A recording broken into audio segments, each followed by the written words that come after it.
ఆ 4 విషయాలు లేఖనం గద్దించి బోధించింది. మొట్టమొదటిది సృష్టికర్తను గూర్చిన స్పృహ, రెండవది అక్కడికి వెళ్ళడానికి కావలసిన సిద్ధపాటు, మూడవది ఆ సృష్టికర్త చిత్తములో ప్రాముఖ్యమైన ప్రేమ, నాలుగవది చెడుతనాన్ని విసర్జించి మారు మనసును పొందిన అనుభవం. ఈ 4 ప్రాముఖ్యమైనవి ధనవంతుడు నిర్లక్ష్యం చేశాడు. ఇప్పుడు వాటిలో మొట్టమొదటిది సృష్టికర్తను గూర్చిన స్పృహ అన్నాను. ఏ వయసులో తెలుసుకోమన్నాడు? బాల్య దినముల యందే నీ సృష్టికర్తను స్మరణకు తెచ్చుకొనుము అన్నాడు. ఆ తర్వాత కింద వచనాల్లో చెప్తాడు, ఒరే పిచ్చోడా, ఈ శరీరాన్ని చూసి మిడిసిపడవాకురా. ఇప్పుడు సరికైపోయిన వాళ్ళంతా ఒకప్పుడు హీరోలురా, ఇప్పుడు సరికైపోయిన తల్లులందరూ ఒకప్పుడు హీరోయిన్లురా, మామూలు లేరు. చూస్తానే మారిపోయిద్దిరా. జవసత్వాలను చూసుకొని మిడిసిపడవాకురా, నీటి మీద బొడగా అని చెప్పాడు. ఆ కింద వచనాల్లో చెప్పినోడు సామాన్యుడు కాదు, పాపం దెబ్బతిన్న బిడ్డ సొలొమోను. దేవునికి స్తోత్రం, హల్లెలూయా చెప్పు గట్టిగా. దెబ్బతిన్న బిడ్డ చెప్పాడనమాట. ఏం చెప్పాడో చూడు. ఆ దినమున ఇంటి కావలి వారు వణుకుదురు. కావలి వారు అంటే ఎవరండి? ఇంటి కావలి వారు వణుకుదురు అంటే ఎవరో తెలుసా? సర్వ శరీరాన్ని కాపలా కాయడానికి మనం ముందు ఉపయోగించేది చేతులు. ఇంటి కావలి వారంటే హ్యాండ్స్. ఎవడన్నా నీ మీద దాడి చేయడానికి కర్ర తీసుకొని ఉరుకుతా వచ్చాడు అనుకో, కాలు అడ్డం పెడతావా, చేయి అడ్డం పెడతావా? కాలుకు ముళ్ళు గుచ్చుకుంది అనుకో, ఈ కాలు గుచ్చుకుంటే రెండో కాలుతో తీస్తావా, చేత్తో తీస్తావా? ఆ దినమున బలిష్ఠులు వంగుదురు అంటాడు రెండో మాట. దానికంటే ముందు ఇంటి కావలి వారు వణుకుదురు అంటే మన సర్వ శరీరానికి కావలి కాసేవి చేతులు. చేతులట వణుకుతాయట. చదువు. బలిష్ఠులు వంగుదురు. అదిగో చూడండి, బలిష్ఠులు అంటే ఎవరో తెలుసా? కాస్త ఓపికలో ఉన్నప్పుడు తొడ తెలిసి రారా రా అంటారు కదా. ఏం చూసుకొని పిక్కబలం. బలిష్ఠులు అంటే కాళ్ళు, ఈ తొడ భాగం దగ్గర నుంచి కింది వరకు కాళ్ళు బలిష్ఠులు. బలిష్ఠులు వంగుదురు. కావలి వారు వణుకుదురు అంటే చేతులు వణుకుతాయి, బలిష్ఠులు వంగుదురు అంటే కాళ్ళు వంగిపోతాయి. విసిరివారు కొద్దిమంది ఒకటి చేత పని చాలించుకుందురు. విసిరివారు అంటే ఎవరో తెలుసా? పళ్ళు. ఏదైనా పదార్థం నోట్ వేసి అటు ఇటు ఇటు అటు దీపి 4 విసురులు విసిరి మింగేస్తాం చూడు, అది విసురువారంటే పళ్ళు. చదువు. కిటికీలలో గుండా చూచువారు కానలేక యుందురు. కిటికీలో గుండా చూసేవారంటే ఎవరు తెలుసా? కళ్ళు. దేవునికి స్తోత్రం, హల్లెలూయా. తర్వాత తిరుగటి రాళ్ల ధ్వని తగ్గిపోవును, వీధి తలుపులు మూయబడును. లోక భారతం అంతా వినేదేంది? అది ధ్వని తగ్గిపోయిద్ది. అంటే ధ్వని మామూలుగానే ఉంటది కానీ వినికిడి తగ్గిపోయిద్ది. వినికిడి తగ్గిపోయి వీధి తలుపులు మూయబడును. పిట్ట యొక్క కోతకు ఒకడు లేచును. ఏమండి? వీధి తలుపులు మూయబడును. పిట్ట యొక్క కోతకు ఒకడు లేచునంటే చిన్న శబ్దానికి ఉలిక్కిపడి లెగిచేటువంటి పరిస్థితి. సంగీతము చేయు స్త్రీలు నాదము చేయు వారందరూ నిశ్శబ్దంగా ఉందురు అంటే పి సుశీల ఎంతమందికి తెలుసు? ఉందా వెళ్ళిపోయిందా? ఉందా వెళ్ళిపోయిందా? ఇప్పుడు పాట పాడమన్నావనే. పి సుశీల మంచి గాయని కదా, ఇప్పుడు పాడమను పాట. లేదు, అప్పటి రోజుల్లో పాడింది. ఎక్కలేని ఎత్తైన కొండ ఎక్కించుము నన్ను పరిశుద్ధ కొండ, చక్కని ప్రభుని మోము చూడా. ఈ పాట పాడింది పి సుశీల. ఇప్పుడు మైక్ ఇచ్చి పాడమంది. ఎక్కలేని ఎత్తై అన్న కాడికి అయిపోయింది, ఇక లేదు గొంతు. ఇప్పుడు ఆ పాడట్లా. స్తోత్రం. ఎందుకు అయిపోయింది? ఆ యవన పొంగ అయిపోయింది, జీవితంలో ఆ హడావిడంతా అయిపోయింది. ఇప్పుడు పాడలేదు. సంగీత నాదము చేయు స్త్రీలు మౌనముగా ఉందురు. స్వరం అక్కడే చెబుతాడనమాట. నీ నడక ఆగిపోయిద్ది, నీ చెవుల ధ్వని దిగిపోయిద్ది, నీ నోరు మూతబడిపోయిద్ది, నీ చేతులు వణుకుతాయి, నీ కాళ్ళు వంగిపోతాయి, ఆఖరికి చివరికి నువ్వు ఇట్లా అయిపోతావు అని చెప్పి. ఇవన్నీ మాకు తెలుసులే అని మీరు కూడా అంటారని నాకు తెలుసు. స్తోత్రం. గట్టిగా చెప్పండి. ఇవన్నీ మనం ఎరగనియా ఏంది?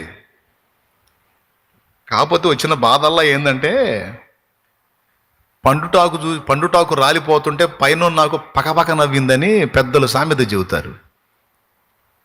అది రాలదో? అది రాలిద్దా రాలదా? దాని టైం వచ్చినప్పుడు అది రాలిద్ది. అట్లాగా ఎవరి యవ్వన పొంగును బట్టి వాళ్ళు ఒక్కొక్కడు డబ్బును చూసుకొని, ఒక్కొక్కడు అందాన్ని చూసుకొని, ఒక్కొక్కడు బలాన్ని చూసుకొని, వాటిని ఆధారం చేసుకొని, కొంతమంది వ్యక్తుల్ని చూసుకొని, వాటిని ఆధారం చేసుకొని సృష్టికర్తను నిర్లక్ష్యం చేయటం రైట్ కాదు అని. ఓకేనా? సృష్టికర్తను ఎన్నడూ నిర్లక్ష్యం చేయకూడదు. మన జీవితంలో నంబర్ 1 ఆయనే అయి ఉండాలి. ఎవరి బ్రతుకులో సృష్టికర్త నంబర్ 1 స్థానాన్ని ఆక్రమించుకుంటాడో వాళ్ళు ధన్యులు, ధన్యులు, ధన్యులు, ధన్యులు. ఎవరి జీవితంలో సృష్టికర్త నిర్లక్ష్యం చేయబడతాడో వారు నంబర్ 1 దరిద్రులు. ధనవంతుడు నేను ధనవంతుడిని అనుకున్నాడు. ఎంతకాలం ఉంది వాడి భోగం? విజయము సాధించినట్టి వీరుడు సికందరు, భుజబలమున గెలచినవని ధీరుడల జెండరు, ధ్వజమునెత్తి పోరు గెలిచిన నిజమిప్పుడు వారు మన్నే గదయ్యా. ఎవరు బాగుపోయినా సరే అప్పుడప్పుడు శ్మశానానికి కూడా పోయేస్తుండాలి.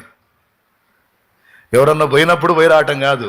ఎవడు బాగుపోయినా సరే అప్పుడప్పుడు శ్మశానానికి పోయేస్తుండాలి. ఎందుకంటే మన ఒరిజినల్ అక్కడ కనపడుతుంటది. నేను అప్పుడప్పుడు ఎవరన్నా పోయినప్పుడు శ్మశానానికి పోయి వెంటనే అక్కడ ఉన్నోడు అక్కడ గుంట్లో పెట్టిన వాళ్ళ మీద మట్టేసి ఎమ్మటే రాను. అక్కడ ఉన్న పుర్రెల్ని ఎముకల్ని అన్ని అబ్జర్వ్ చేస్తా. ఏందిరా అన్నయ్య లేదు మాకు వైరాగ్యం బోధిస్తున్నాం అనుకోవద్దు.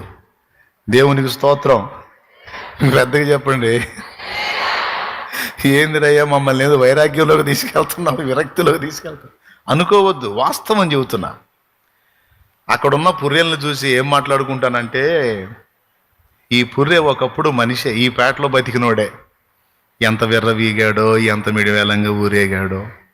అసలు ఈ శ్మశాన స్థలిలో ఈ విధంగా ఉంటానని ఇతడు అనుకున్నాడా?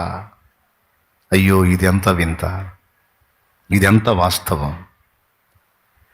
విజయము సాధించినట్టి వీరుడు సికందరు, విజయము సాధించినట్టి వీరుడు సికందరు, భుజబలమున గెలచినవని ధీరుడల జెండరు, భుజబలమున గెలచినవని ధీరుడల జెండరు, వజమునెత్తి పోరు గెలిచిన నిజమిప్పుడు వారు మన్నే గదయ్యా. వజమునెత్తి పోరు గెలిచిన నిజమిప్పుడు వారు మన్నే గదయ్యా, మన్నే గదయ్యా, మన్నే గదయ్యా, మన్నే గదయ్యా, మన్నే గదయ్యా. మనలోని ఆత్మజ్యోతియే తప్ప మహిలోనిదంత మన్నే గదయ్యా. మనలోని ఆత్మజ్యోతియే తప్ప మహిలోనిదంత మన్నే గదయ్యా, మన్నే గదయ్యా, మన్నే గదయ్యా, మన్నే గదయ్యా, మన్నే గదయ్యా. ఈ పాట పాడితేనే విరక్తి పాటలు అంటారు. ఏం పాటలు? విరక్తి పాటలు కాదు, ఇది తెలివైన పాటలు. జీవితం యొక్క ముగింపును ఎరిగిన పాటలు. మంచి దంచు ఒకని ముంచి సంచిలోన ఉంచిన, మంచి దంచు ఒకని ముంచి సంచిలోన ఉంచిన, మించిన బంగారము పెంచిన నీ దేహము. ఒక్కొక్కళ్ళ శరీరాలు వాళ్ళు చూసుకొని ఏం మురిసిపోతారంటే, మన బాడీ అయినా స్టాండర్డ్,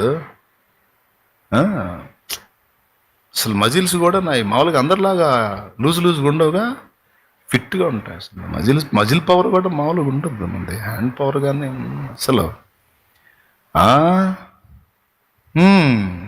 ఆ తర్వాత ఓరిని మజిల్ చల్లకుండా 3 అయితే బాత్రూంలో కూడా బాగాలేవు. మళ్ళీ 4వ సారి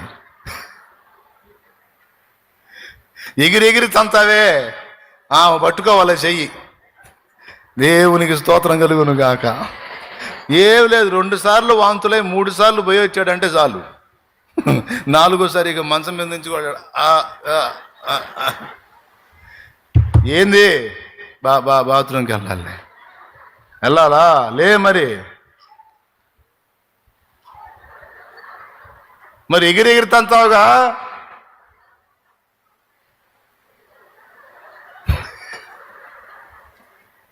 గతాన్ని గుర్తు చేయవాక అయిపోయింది, తీసుకెళ్ళు.